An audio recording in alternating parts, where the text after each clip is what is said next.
Welcome back, everybody, to another episode of Sword and Siege Crusades Book I. Today, we're going to do a playthrough of, you guessed it, a siege. Let's have a look. Alright, now here we are at the scenario number 16. It's going to be the siege of Marat al-Numan, taking place on December the 11th of 1098. It was in fact the first target of the Crusaders following the siege of Antioch.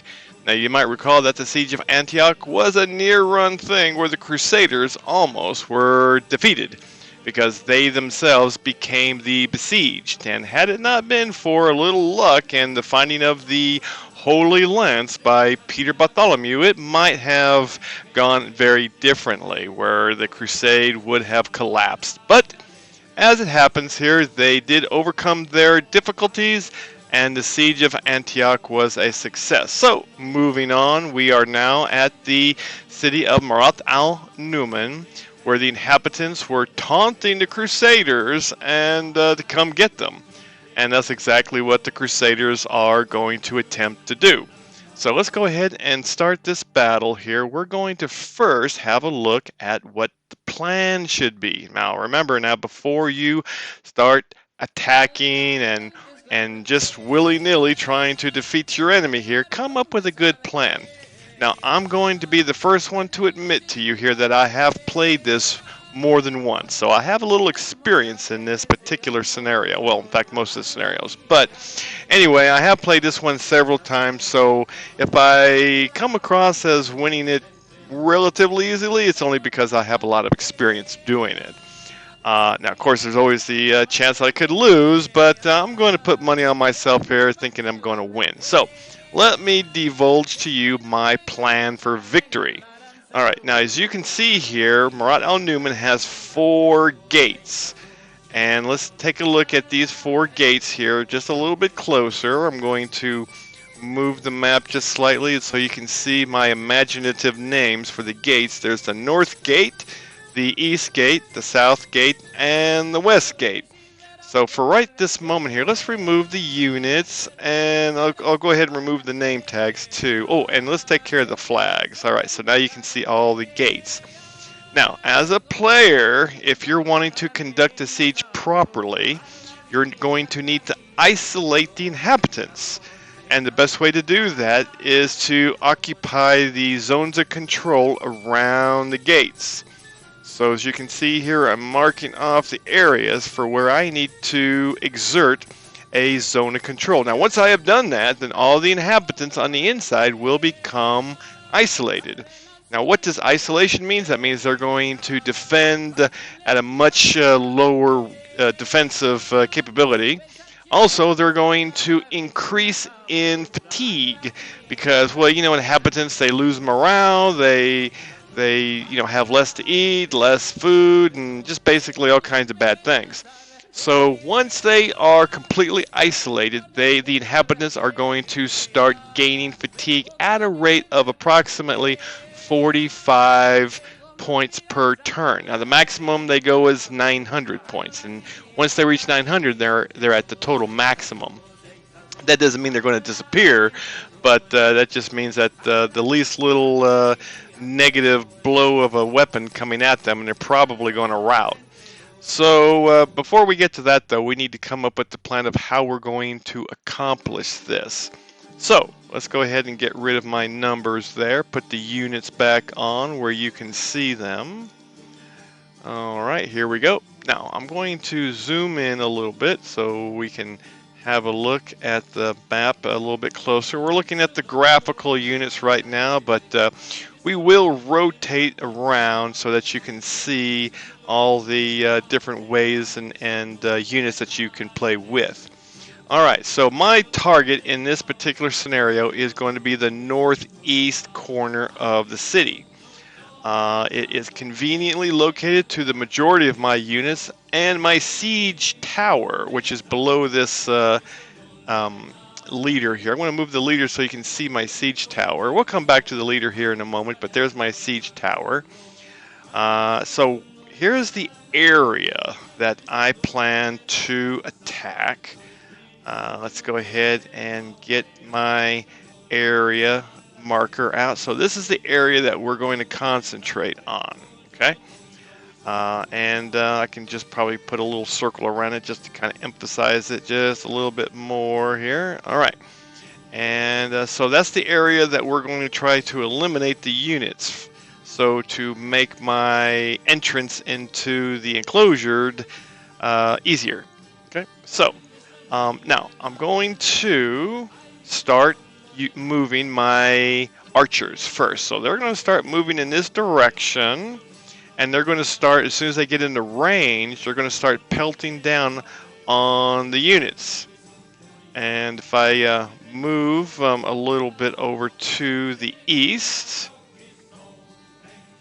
then you'll be able to see I have more units over here. So let me just kind of move out so you can see everybody. And let me just try this again with the arrow. So here's my archers coming in this way. I'm going to move these mangonels in. They have a range of 8. If I click on them, well, I'll do that in a minute here, but here is the more archers. Now, not everybody is going to hit this location. I'm going to concentrate on this area with the units that are closest to it, but I also need to conduct my isolation. So, if I start moving some other units, I will be able to conduct my isolation siege. So I need to take out this one. Then these guys are going to move to the south, and then they're going to move to the southern gate, which is going to be right here. They're also going to divert into this area, and I'm going to bring some of the units over on this side, on the eastern side. I'm going to move them to isolate this gate. Now, you'll notice that I have some units that I could have moved in this area that might be a little closer. The problem is, however, is that they are fixed. So if I click on them, you can see here that these are the troops, Crusaders from Flanders here, being led by Count Robert II of Flanders. I also have some cavalry under the command of Raymond, and I have some more cavalry over here under the command of Bohemond. Now they are fixed, and they won't be able to move for the first little while. Now this scenario starts at 1 p.m. So let's take a look at these releases. I'm going to hit the release button over here, and you can see the Flanders are going to release at 2 p.m. So that's approximately 1 hour, and because these are 10-minute turns, that's 6 turns. Then 6 turns later will be Ramon's cavalry, and 2 turns after that, or 20 minutes, will be Bohemond's. Alright, and now I am going to start moving my units here, okay? So let's move in just a little bit closer so you can see the units in their glory. Alright, let's get these archers in here first. I gotta double click on my archers. Alright, you can see these are Ramon's archers, 107, 120 men. Let's get them moving. They're in column formation right now, so they won't have as good a firepower as they will later on when we convert their column formation to the line of battle. But we're going to move these folks here. I'm going to move a little bit fast because I know what I'm doing, and I'm going to be able to move and cover more turns with you if I do it relatively quickly here. Now here I'm going to click on this first unit.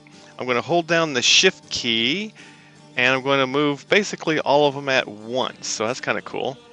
Alright, I've got Count Raymond IV, Count of Toulouse, and he's going to move, be closer to his troops. And I have got another unit from Raymond here. This is Hugh of Bunel. Now he's going to move. Well, first let's move the Mangonel. We're going to move them closer. Now you'll notice that off the road they only basically can move 1 hex at a time, so a little bit slow. Alright, let's get these archers. We're going to move them south because we need to get them to the other side of the city so we can start the blockade. I would rather do that with Flanders, but they are fixed, so we can't use them at the moment. All right, we'll put in Hugh in there between his true troops. Let's take a look at these folks. All right, I'm going to hold the shift key down again and move all those at once. This is Bohemond here. Let's go ahead and move him. We got some sappers. Got to be careful with sappers now because they are very vulnerable, but they can be used to mine the walls. And if successful, they will bring down the walls and all the inhabitants that happen to be on the wall if they're on that particular hex where the wall is being breached. So they need to be preserved. They will die easily if they are put in harm's way. So just be careful where you put them. Alright, let's keep on moving. Now remember, those archers are already, they're fixed for a while. Okay, let's take André du Couleur down here along with my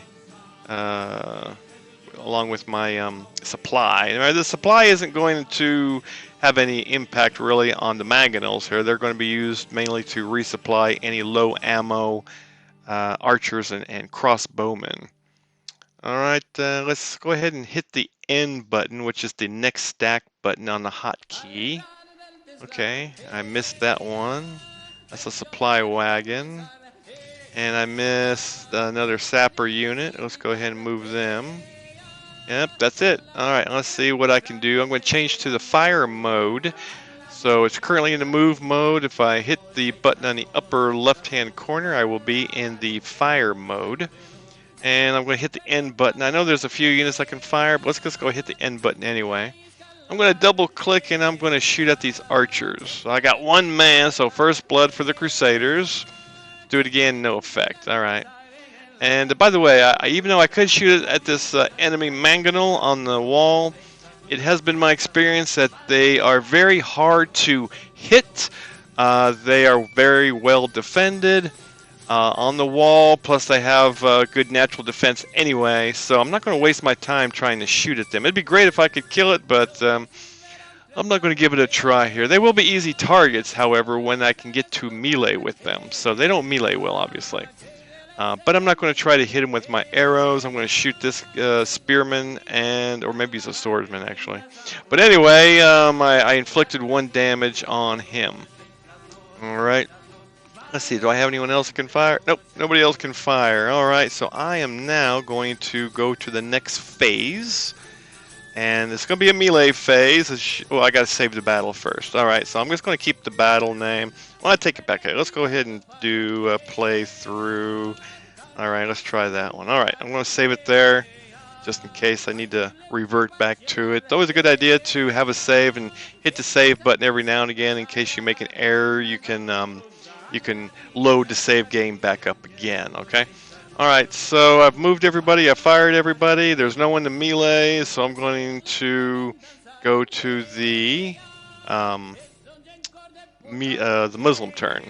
I'm going to let you see the Muslims move in 3D.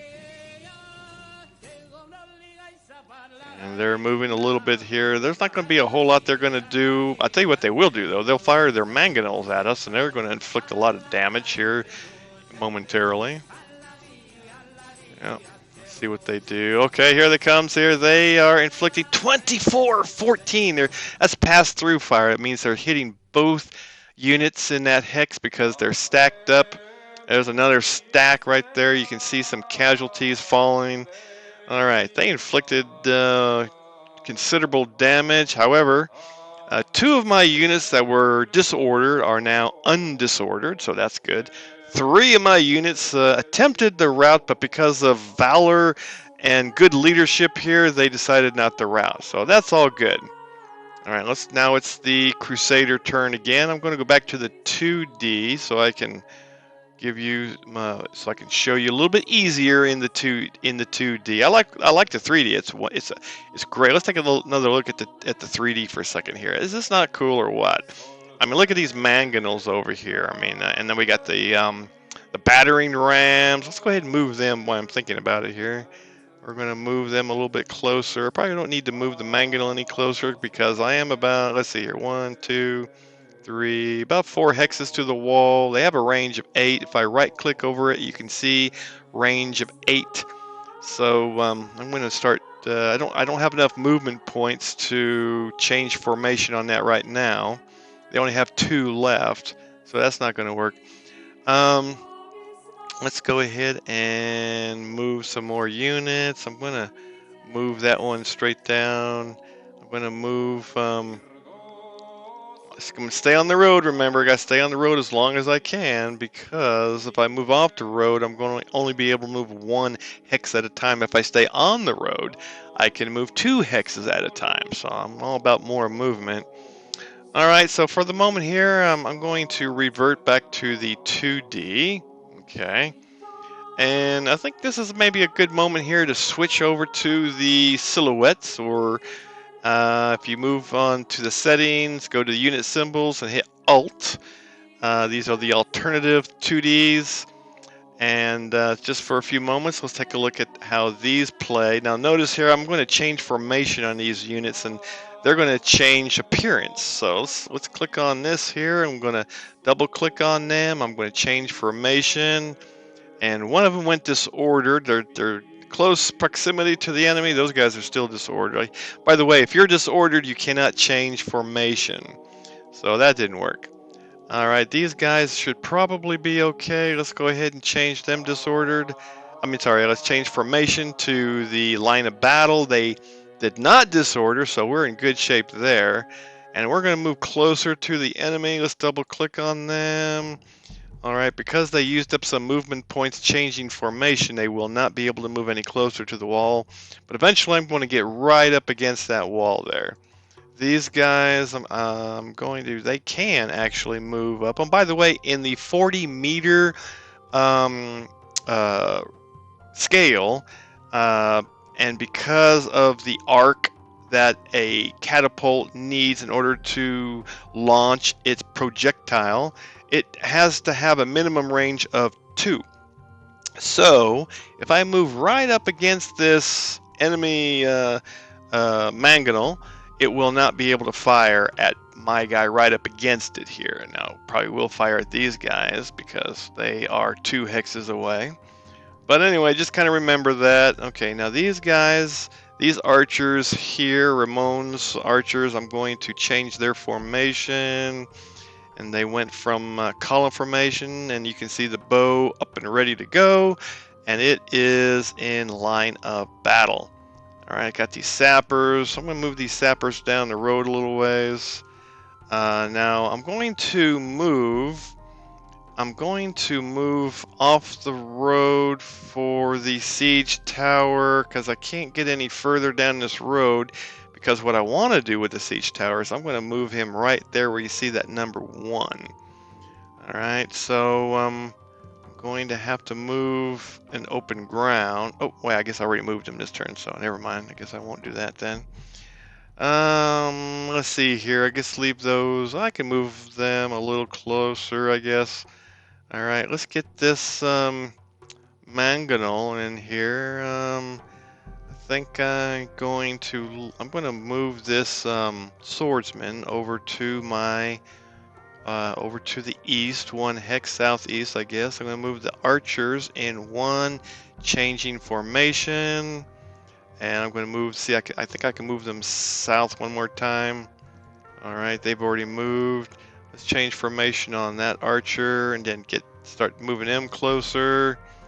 Now that battle axe can't do anything against a wall, so we're going to use them later on to attack through the siege tower, or if we happen to capture the gate, then they'll just pour in the city through the gate. Now, you have to capture the gate from the inside, so that's going to be one trick I'm going to have to overcome. I'm going to show you that, though. I'm pretty confident here I can get to the inside. It's going to take a few turns. Alright, let's go ahead and change formation on this archer and start moving him in closer. Do the same thing with this archer from Ramon. We're going to move the spear up a little bit closer to where they can be of use. And now I'm with these crossbowmen here. They changed formation and they changed appearance too, by the way. Take a look at this one again if you missed it the first time. Well, I'm going to have to, because they're disordered, because one of them is disordered, that means he cannot change formation. So if I try to change formation of the crossbowman that can change formations, then it will become disordered as well, because you cannot have two different formations in the same hex. So let's move him out of that hex, and then change formation. I hope he passes his morale check. All right, now we're going to move that one south. All right, now we're going to, oh, remember I told you I was going to change formation on this mangonel, so it's going to start the, oh, wait a minute, I already moved him. All right, I'm getting my turns mixed up here. All right, let's go ahead and move these guys. We're going to continue moving them south because we want to isolate the city as best we can. The swordsmen, I don't think are going to be needed down there, so even though I'm losing a little bit of unit integrity, we'll just have to make a few command decisions here and not worry too much about command control. After all, in the Middle Ages, it was few and far between that units paid attention to their leaders after the battle had already begun. All right, let's move. I'm going to hit my shift key on these guys and start moving them a little bit faster. All right, let's see here. Need to get Beaumont down there. And my other units, let's just kind of keep on moving them towards the city of Marat al-Numan. Let's get there fast, guys. Come on now. Let's not mess around here. We've got things to do, places to be. We've got cities to take. We're going to pillage and burn our way to Jerusalem. Well, fortunately, that's probably the way they really did think of things. Not nice people on the whole, I don't think. But they were given papal permission to rape, pillage, and burn, and that's pretty much what they did. So be careful of what you get permission to do, because they will take advantage of it. Alright, I think I'm almost got all these folks moved. Let's see, let's press the N button. Yep, I was good in doing that. Alright, let's go back up here now and see who can fire. Now, like I changed the mode, remember, to fire. There's another way of doing that. You could just hit Control button and it automatically moves from movement to fire mode. But you have to continuously hold that down, and I just don't want to do that. So anyway, let's hit the N button and see. Okay, I'm going to fire. Remember, I'm not going to fire at the mangonels on the wall because they're too hard to hit. I could get lucky, but I doubt it. All right, oh, I'm going to get rid of the leaders on top here so you can see the archers I'm going to shoot at. All right, let's get him. All right, get those archers because they have range fire. I'm going to shoot the spearmen because they're the only ones I have field of vision for. These archers are going to shoot at the spearmen. Remember, I want to weaken the spearmen as much as I can. Oh, by the way, that sapper right there, let's move him into the moat. Well, I probably don't have enough movement for that, but oh well. Alright, let's see, I think these are ranged, so I can shoot them some more at the spearmen. I got two. I am inflicting some damage here. Not a whole lot, but I am inflicting damage. Alright, we're going to shoot the spearmen. By the way, you see this thing right here? This is a cauldron. And these cauldrons are very nasty creatures, okay? Don't get close to them if you can all avoid it here, because they will pretty much destroy anything they touch. You know, if for example here, if you were to move a siege engine over here and have somebody in the siege tower, or siege tower, move it and then put people in the siege tower, if that cauldron hadn't already fired and it was primed and ready to go, it will destroy not only the tower, but everybody in it. Now, it can only be used once, as you may recall from previous videos, but nevertheless, let's try and stay away from the cauldrons. They're easy targets if you can melee with them here, but and they won't fire defensively here. They only get one shot at you here, but you got to just remember that if they do shoot at you, you're dead, you know. At least the units that get caught in the pouring of oil or hot sand or whatever contents you think are in that cauldron there. That's what's going to kill you. All right, let's move on here. Let's hit the end button. Let's see if I've missed anybody firing. And 1 second here. Let's get my cursor. Okay, all right. They have, everyone has fired, and everybody has moved. So now I'm going to put it back into the 3D mode. I'm going to turn on my sound effects here and let you listen to that while the computer moves. So I'm going to get out of the melee because I have nothing to melee with. All right, here comes the Muslims. Here they come, and they're gonna inflict some major damage here. But again, I told you that as the Crusaders advance towards the walls, they're just naturally going to take a lot of casualties. But we'll be starting to the Crusaders will start to inflict casualties as soon as they get on the wall and in the city. It's just going to take a little longer before they can start dealing out the damage. By the way, speaking of damage, let's take a quick look at it here. So the Crusaders have lost 66 and the Muslims have lost 14. So we're at a negative 11. We need 800 points to get a major victory here. There's 600 points of that 800 can be achieved through capturing the victory hexes. There's each of the gates is worth 100 points, and then there's a flag in the middle here. I think I got my flags turned off here, but okay, here it is.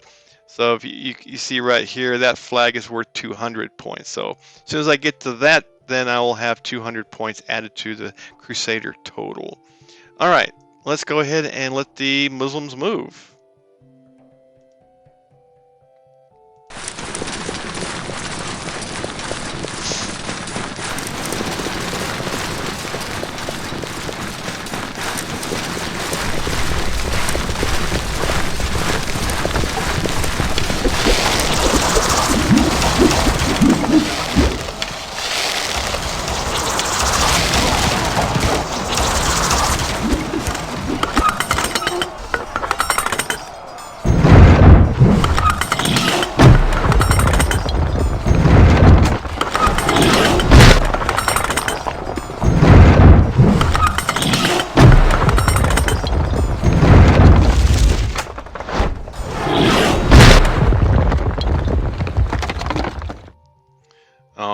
That was that. Now I have 5 units undisordered out of 6, so that means 1 is undisordered somewhere.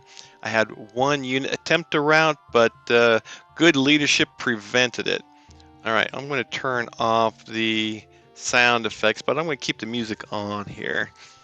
All right, I'll tell you what, actually, let me go ahead and turn the music off and let you listen to the background sounds a little bit here, kind of like sounds of battle in the background. All right, now let's go ahead and go back to the 2D. All right, and so this is the beginning of turn 3. And let's see here, I'm going to move this one Crusader because I want to change him. I want to change his formation here. Can't change that formation because he's still disrupted. All right. In fact, I'm going to move him off a little ways because I'm going to move this archer up. I'm going to move the sapper down a little ways too. More archers are coming online. Let's go ahead and get them in close. I'm going to fire. I don't like to necessarily move everybody and then fire. I like to move and fire and that kind of thing. Now the units cannot move and fire, but I can move and fire the units that I want to move. Now the only units on the map here, they're actually not on the map, but the only units I can fire in the game are the Muslim mounted archers. Okay. Alright, so anyway, let's continue moving. I'm going to move a little bit fast here because I want to not take too much time. Alright, let's go ahead and start moving my siege engine. I'm going to move the mangonel one more spot. Let's move these guys fast. Oops. Let's go here. Just kind of moving fairly quickly. my sappers, my archers, my supply wagon, my catapults. There's some more mangonels. They're slow, remember now, because they're not on the road. Let's see, I moved these guys yet? No, I didn't move them yet, so I'm going to move them towards the gate so I can start that isolation I've been talking about. Alright, let's get that formation changed for the crossbowmen. And we're going to move him up to the wall there so they can get better firepower odds. By the way, if you hit F2, you can see the parameter data. I won't go over it all with you right now, but just to let you know, if you hit F2, you can see the parameter data. And you can scroll down to see all kinds of stuff. So be sure you do that at some point in the game because all of that information is very valuable to you. Probably do it like before you even start moving so you can get an understanding of what your firepower and stuff like that is. Okay, I can't move next to that cauldron there because I will get wiped out. I suppose I could show you what happens when you do that, but I'm not going to. I would sacrifice my guys for no good reason, just to show you, that they get splattered. All right, I moved them, right, and I've moved all those guys. Okay, and we're going to move Ramon down, continue down south. Alright, and some of these guys are going to break off to cover the wall on the western end. I'm going to move that, okay, I guess, let's go ahead and change the mangonel's formation.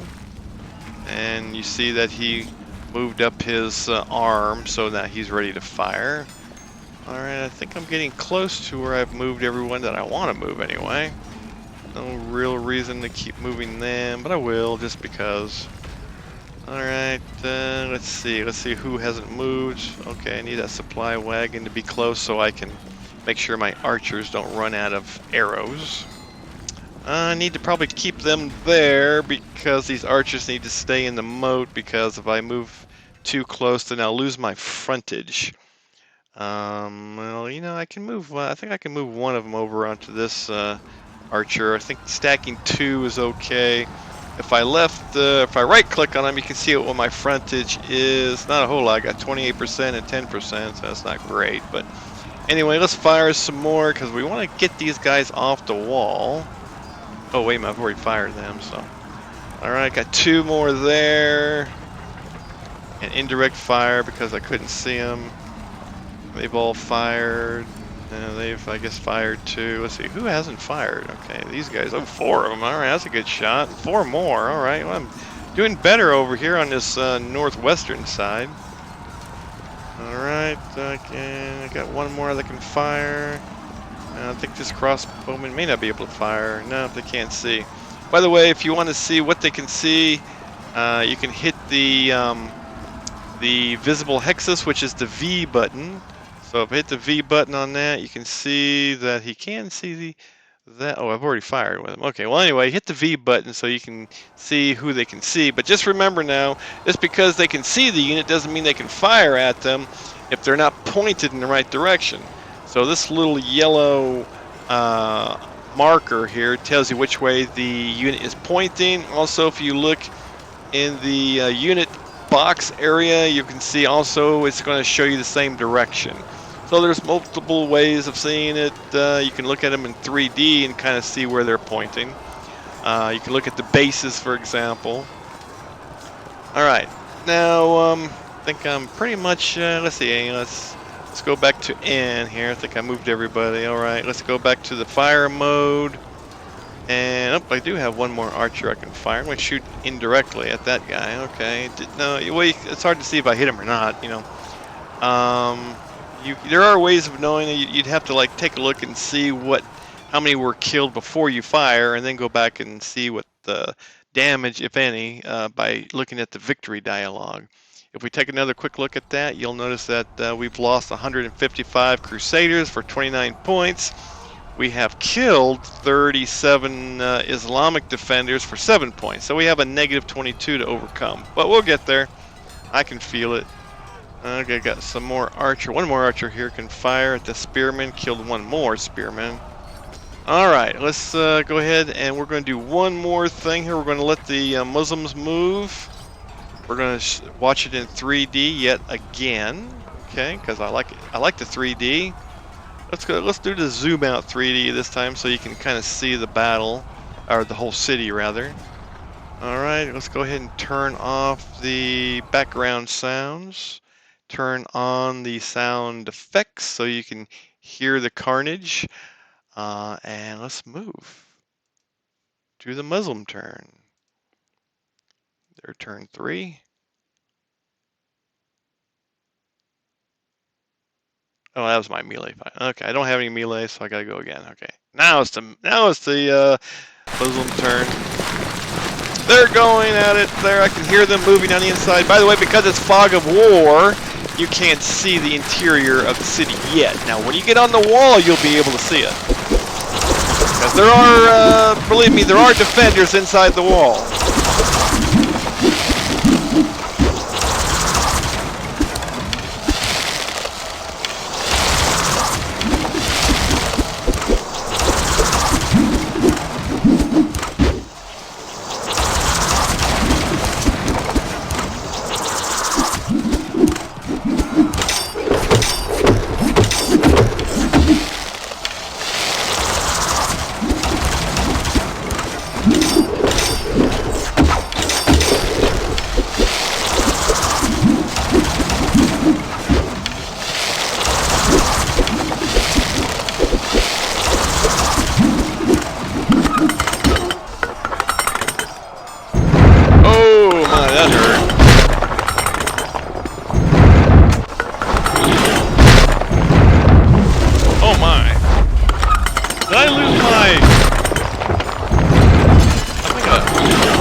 For a minute there, I thought I lost my mangonel over there.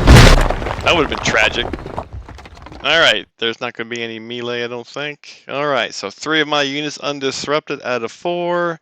Okay, here we are back on the Crusader turn. I'm going to save it here. Alright, let's take a look before we leave at this cliffhanger of a game. This is an epic experience, by the way, here. I'm enjoying just going through this with you guys here, and guys and gals maybe. And hopefully we'll learn a little bit something here. I learn something almost every game that I do this. So anyway, 270 Crusaders have joined their brethren on the other side, and 47 Islamic troops have also gone to the other side, as we say. All right, we're at a negative 43, but I can feel it here. This is a cliffhanger of a game. And I'm going to go ahead and call this the end of part 1 and invite you back for part 2. So thank you again for joining me on this venture into the Crusades. Appreciate it. Have a great rest of the day.